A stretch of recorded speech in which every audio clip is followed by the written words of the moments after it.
Good morning, dear children.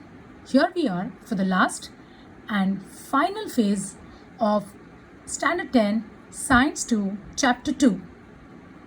Last time, we had seen all about respiration, and we had also seen the different kind of foodstuffs, in which we majorly covered proteins, carbohydrates, and fats. A few more important constituents of food are remaining, which we will be seeing in this lecture. Many times you cannot eat food due to inflammation or ulceration in mouth.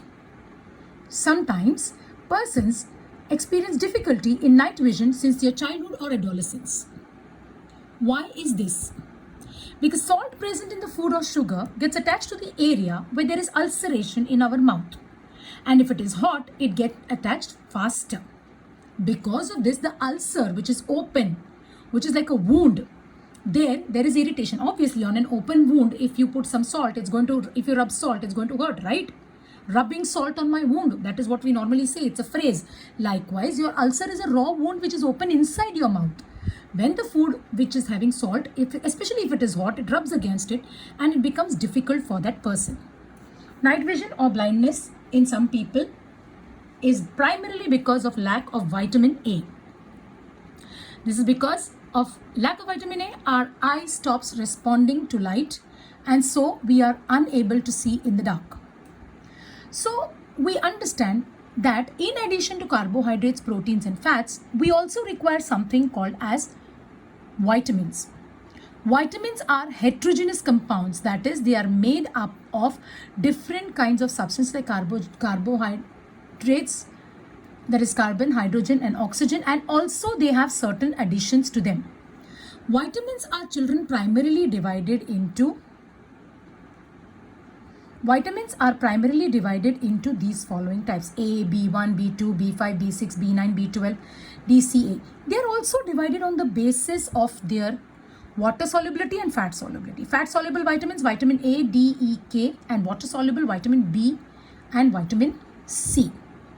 Now, if we look at, in addition to this, we have FADH2, NADH2, the full forms of which I have already discussed with you, which are used in the processes like glycolysis and Krebs cycle. Vitamins like vitamin B2, vitamin B5, B6 are very, very important. Many times we experience a dryness in the mouth. Some persons experience difficulty in night vision. I've already explained that to you.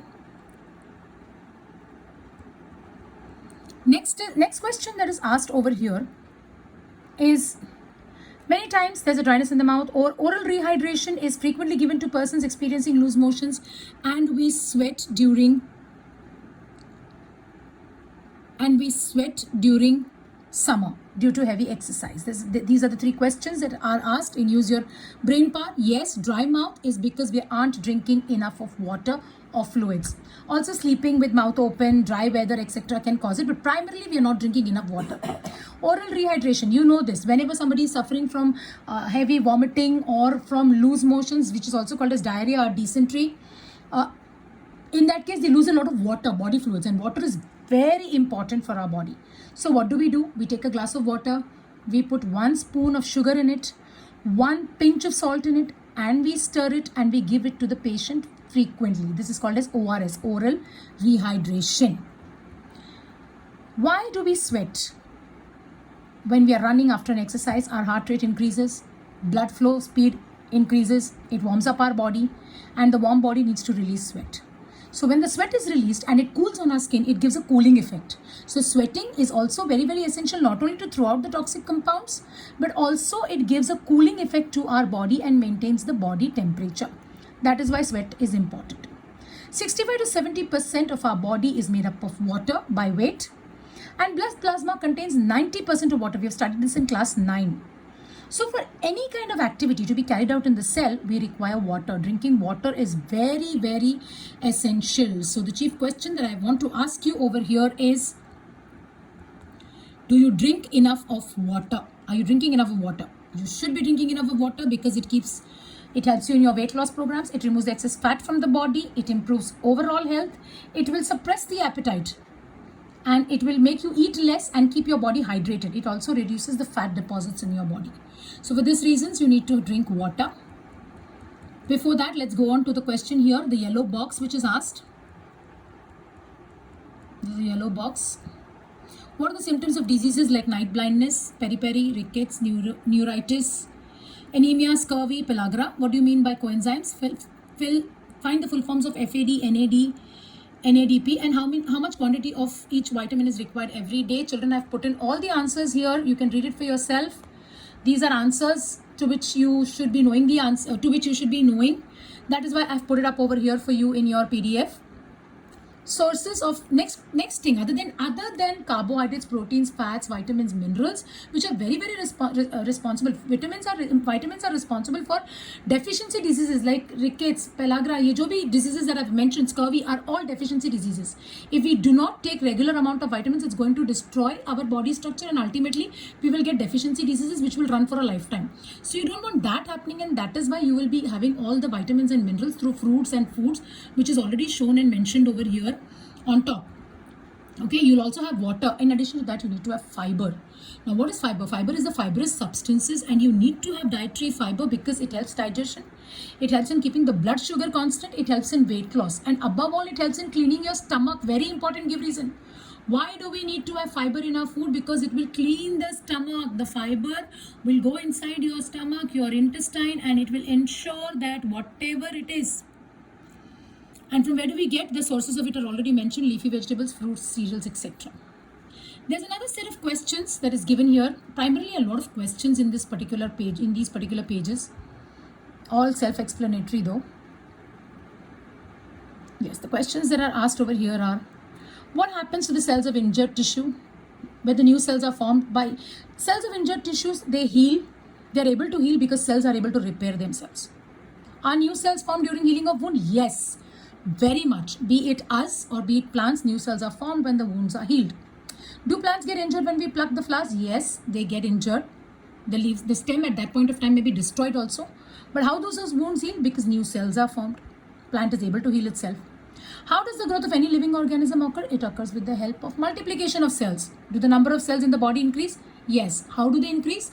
By a certain process about which we'll be learning fast. How does a new individual of a species is formed from existing on a species? It is formed by the process of reproduction, and in reproduction we will see how cellular reproduction takes place. All the answers to these questions have been put into your PDF. We are going to be learning very quickly about mitosis and meiosis. Before I go there, let's move on to the next page. What is the shape of chromosomes? Give the name of the figure again as the shape of the chromosome. You know the shape of a chromosome. It's a deeply staining rod-like structure. Each chromosome I'm talking about, we can see the diagram of the chromosome over here. They have asked us to label. Even the answer to that is given over here. This was there in our 9th grade. Chromosome, double helical structure, 2 parts, DNA strand, Q arm, P arm. The center of it was the centromere. And if you ask for the shape based on how it was, metacentric, telocentric, acrocentric, submetacentric, depending upon the position of the centromere, depending on the position of this. There were 4 types of it. We now come to the most important part, and that is cell division. Cell division, children, occurs on 2 levels. If you can look into this part of your textbook, it is mentioned over here that your cell is divisible. Your cell division occurs on 2 levels. A lot of information on this particular page. Yes. 2 types of cell divisions, and the 2 types of cell divisions are mitosis and meiosis. Mitosis takes place in the somatic cells. Somatic cells are all and stem cells. That is those cells which have got nothing to do with reproduction. Whereas meiosis occurs in the germ cells. Germ cells are, in case of females, it is the ova, in males, in case of males, it is the sperms. So the germ cells have meiosis and the rest of the cells have mitosis. Before we study any kind of cell division, we should understand what are the parts of a cell which are really responsible for cell division. And here we come to our very obvious answer that the most important part for cell division is the nucleus and the chromatin fibers. As you are aware, each cell consists of a nucleus. Nucleus consists of chromatin fibers, and during the process of cell division, certain changes undergo in the chromosome. Each chromosome is in the 2n condition, whereas a single chromosome is called as n condition. That is, it is called as haploid. 2n is diploid. There are 2 processes of cell division, as it is clearly mentioned here: mitosis and meiosis. As you can see, in mitosis, one cell divides into 2. This is called a cell division taking place in the somatic cells. responsible for healing of the wounds, formation of blood, restoration of the body if there's an injury. And meiosis, if you see, is cells dividing into 4. Each cell divides into 4. It is called as meiosis. Meiosis takes place in the germ cells. It is responsible for passing on the heredity characteristics from the child to the parent. Now the question here is mitosis. Somatic cells, they divide by mitosis. Mitosis is completed in 2 main steps: karyokinesis, cytokinesis. Now what is karyokinesis? Karyokinesis is the process which takes place in the nucleus. Mitosis, as I told you children, is developed on 2 places: karyokinesis and cytokinesis. Karyokinesis is division of the nucleus and cytokinesis is division of the cytoplasm. So pehle the cell division will begin with karyokinesis, which is in the nucleus, and the cytokinesis which takes place of the cytoplasm. We begin with karyokinesis, which is further divided into prophase, metaphase, anaphase and telophase. The 4 phases are prophase, metaphase, anaphase and telophase. The diagrammatic representation is given over here for all of it. In this case, we will see what happens in prophase. In prophase, as I told you, the nucleus of the cell contains the chromatin fibers, which are thin fiber-like substances. During prophase beginning, the chromosomes become condensed, mote hone lagte, they become fatter. The centrioles duplicate. That is, the centrioles which are there at the center, they will start becoming duplicate. And they move to the opposite poles.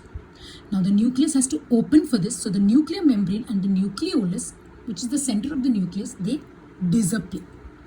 We move on to the next phase, which is metaphase, where the nuclear membrane disappears. The chromosomes, which were very thin fibers, have condensed, they become very visible. They become arranged parallel to the equatorial phase. If you can see this, they're becoming parallel to the equatorial phase. Metaphase, equatorial. In the equatorial region, they've become parallel. Okay? And in addition to that, the centromere and the centriole develop thin fiber-like structures. If you can see the thin fiber-like structures over here in the book here, it is the thin fiber-like structures which are called as spindle fibers. They are nothing but a kind of protein. Okay? We move on to the next phase, which is the anaphase, where the centromere splits and they are pulled apart. And the daughter chromosomes are formed. If you can see anaphase here, the centromere splits, spindle fibers pull them apart, and the daughter chromosomes are split apart. Like a bunch of bananas. Like a bunch of bananas. And finally, what happens? In the telophase, you can see the chromosomes start becoming thicker again. They become decondensed. पहले condense हो गए थे, thick हो गए थे, अभी वो thin हो जाते हैं. Thread nucleus-like structure. You can see the nucleus-like structure. The nuclear membrane starts appearing. तो आपका nucleus divide होने लगा and the spindle fibers disappear. जहाँ यहाँ पे आपके spindle fibers थे, यहाँ पे आपके spindle fibers disappear हो जाते हैं in telophase. And then we move on to the next part. That is, if you can see, the next part is cytokinesis. So there's interphase where the cell is as it is, prophase where you can see that the chromosomes are forming, spindle fibers are formed, metaphase, they are arranged in the equatorial plane, the centromeres move apart, they pull apart the spindle fibers and like a bunch of bananas, they are arranged here, and finally the nuclear membrane disappears, the thin chromosome fibers, they decondense and they become thin again, and the nucleus is separate. There are 2 daughter nuclei. This is telophase.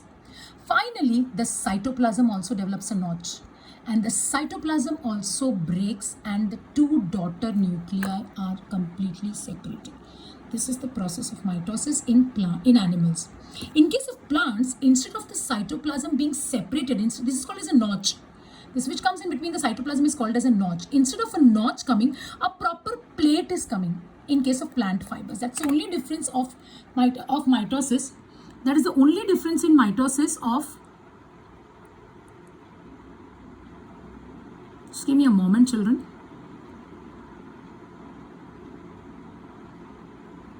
Just give me a moment. I just lost the page where I was.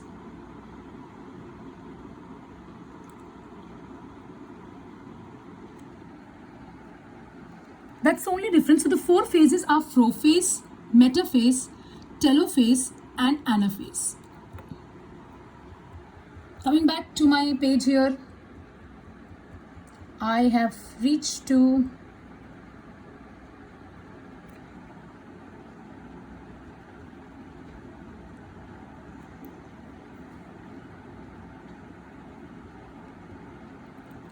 Yes, we finished till here. This is how much telophase, and then that's page number 19 that we've finished. So there's telophase, the chromosomes which have reached at the opposite poles of the cell. Now start to decondense. Yes, karyokinosis I've already explained. Cytokinosis is explained. Mitosis is essential, I've already told you. Let's go to meiosis. What happens in meiosis? In meiosis, if you will see, there's prophase 1 to 5. 1, 2, 3, 4, 5 are 5 phases of prophase, which are called as leptotene, zygotene, pachytene,